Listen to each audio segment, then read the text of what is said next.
My name is Sujru Shakil and I'm going to be explaining the physics behind free-falling objects. Now, a free fall is when an object moves under the influence of only gravity, so no other forces are present during this time. The acceleration due to gravity is really important in free fall problems, and it's denoted as the letter g. This is a lowercase g, not to be mixed up with the uppercase g.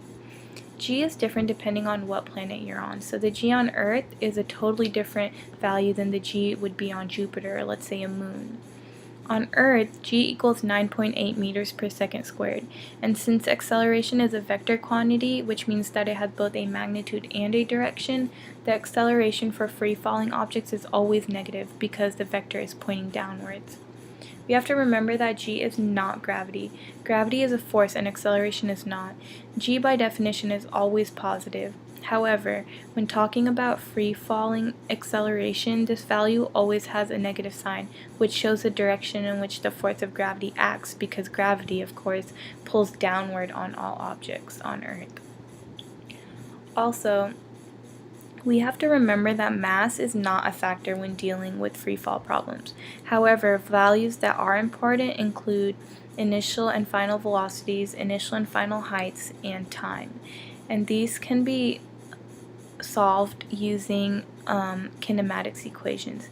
These are three of the main kinematics equations that can be used to solve for free fall problems, where Vf equals final velocity, Vi equals initial velocity, Yf equals final height, Yi equals initial height, T equals time in seconds, and A, of course, is always negative 9.8 meters per second squared.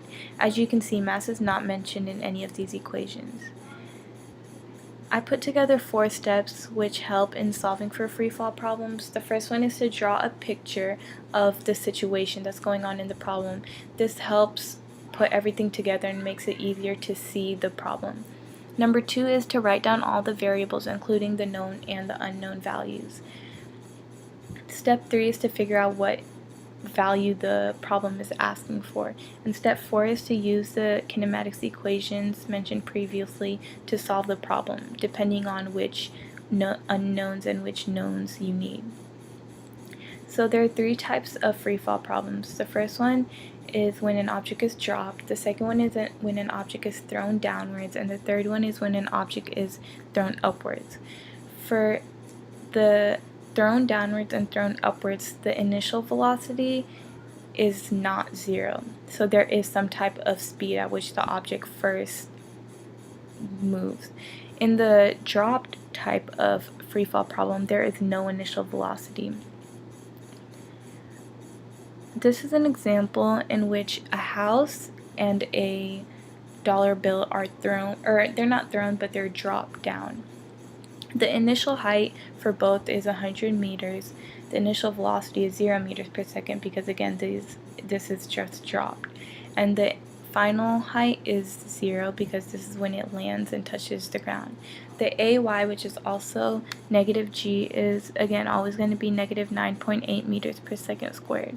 And in this case, there are 2 unknowns which we will be solving for, and these are time and final velocity. We can use the kinematics equation to solve for both of these unknowns.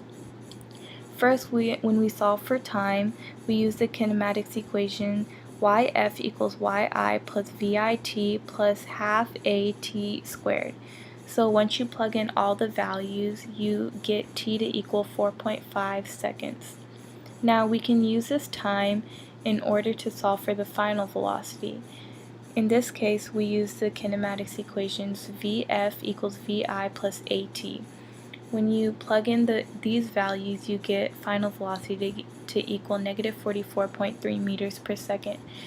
And again, these values are both the same for the house and the dollar bill because mass is not of concern. This is an example where the man is throwing a ball upward. So in this case, the initial velocity is 10 meters per second. The initial height is 0 because he's starting on the ground, and the final velocity is also 0 because at the maximum height, the velocity is always 0. Again, AY equals negative 9.8 meters per second squared, and the 2 unknowns in this case is the maximum height, which is also known as the final height, and the time in seconds. And again, we can use kinematics equations like we did before to solve for these unknowns. This is a vector diagram that was on page 52 of our textbook, and it shows that upward and downward velocity vectors are of equal magnitude but opposite direction. The ball is caught with the same speed as it left the hand. In other words, the speed does not change when an object is thrown upward. However, the direction does change, which shows that the sign is going to change. Okay, so those were the major concepts in dealing with freefall. I hope this presentation helped you have a better understanding of freefall problems.